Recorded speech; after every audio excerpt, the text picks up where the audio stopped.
Okay, in this segment, I'm going to show you how to properly set up a throttle servo. You'll see here I've put together a model that shows a carburetor and a servo, and we're going to go over exactly how a throttle servo setup should work. But your very first starting point in setting up a throttle servo should be making sure that your radial, your curve is set linear at 0, 25, 50, 75, 100. That's going to be an extremely important start to setting this up. So let's get started and go through this. Okay, I've put together a ideal throttle setup, and you can see here I marked my board with full throttle, half throttle, and low throttle. You can see the butterfly on the carburetor, the 90 degrees on the servo arm, and a straight linkage. So remember here, what I'm going to show you is full throttle, butterfly open, low throttle, butterfly closed. And the important part of this is to remember that at full throttle, like you see here on your endpoints, which are a little hard to see, you want 100 on the high and 100 on the low. So here you got 100, butterflies closed. Here you got 100, butterflies open, and you can see on the board high throttle. So this is just giving you that visual look at a throttle setup. Okay, so when you're setting this up, you want to make sure that you move that servo arm, like I'm doing right here, to 0 mid stick on your output. So mid stick, you'll see on the throttle butterfly, is halfway between full throttle and low throttle. So mid stick is the important starting point for when you're setting up your throttle servo. Now you'll see here I'm setting it at high throttle. Now keep in mind that if you go to high throttle and let's say you adjust your endpoints and you get 170 on your endpoint, so your high throttle endpoint is higher than your low throttle. You don't have them.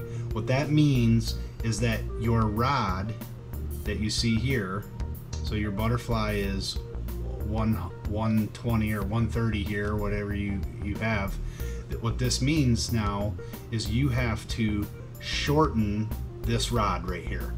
So the goal is if your high throttle is endpoint is lower or higher than your low throttle endpoint, then you have to shorten this rod. Now it's the opposite of that. If your low number is higher than your high, then you have to lengthen the rod. This is a really important part in dialing in that 100 100 on your throttle. So as you can see here, this is the rod. You're going to turn it. That's going to shorten the rod like you see here. So that's going to be really important. So a couple things to remember.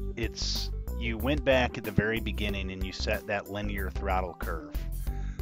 It's important that you use as little sub trim as possible, if any, none at all. So at that mid throttle mark, which we talked about being your starting point, you want 100 100 on your endpoints. Now if you can't get 100 100, it's okay. The goal here is to get the low throttle mark here and the high throttle mark. The goal is to get those the same. So whether it's 70 70, 80 80, 100 100, that's vital important. Otherwise, what you'll be doing is you'll be programming into your throttle mechanical curve, and you don't want that. You want your throttle to move when you move it. Now at a later date, some people go in and program a curve like you see, like I'm doing right here, and you can see what it does. As I dial down the curve, you can see the curve is no longer linear. I just moved the one mark, so you can see I almost put like a shelf in it, and as you watch the servo move, you can visually see the servo stop as I'm moving the throttle. So you see that little hitch in the servo movement. That's from me putting in that curve. So obviously I'm just doing that here to show you what that looks like when you're putting in throttle curve. So make sure you put that back I'll go ahead and put that back to the 0, 25, 50, 75, 100, which is that linear throttle curve. And it's important for you to get that endpoints exactly the same on both sides. This is going to give you a perfectly linear throttle curve, and then if you choose to change it on your own, you can do that. So if you want the plane to hover a little bit higher on the stick, or if you just want to move the power on the stick. Okay guys, so those are the basics of how to set up a throttle servo. Now the second half of that video, this video will just be how to actually install it in the plane. So let's take a look at that. Bolt through there, but before we do that, we're going to find that center point we talked about earlier. So here you can see that is full throttle on your arm, and that is low throttle.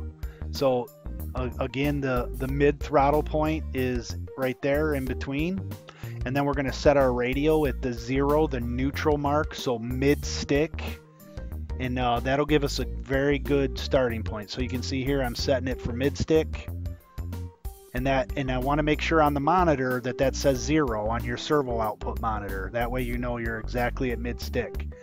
Then just for adjustment purposes, we'll screw this down. We're not going to put the nylock nut on the back yet, but we're just going to get this set. So here what we'll do is now we're going to pull the low throttle, and you can see we'll just adjust that a little bit, and then we'll go to high throttle and adjust that a little bit, and then we'll take a look at our endpoints, and our endpoints should match, and if they don't, we have to adjust that rod.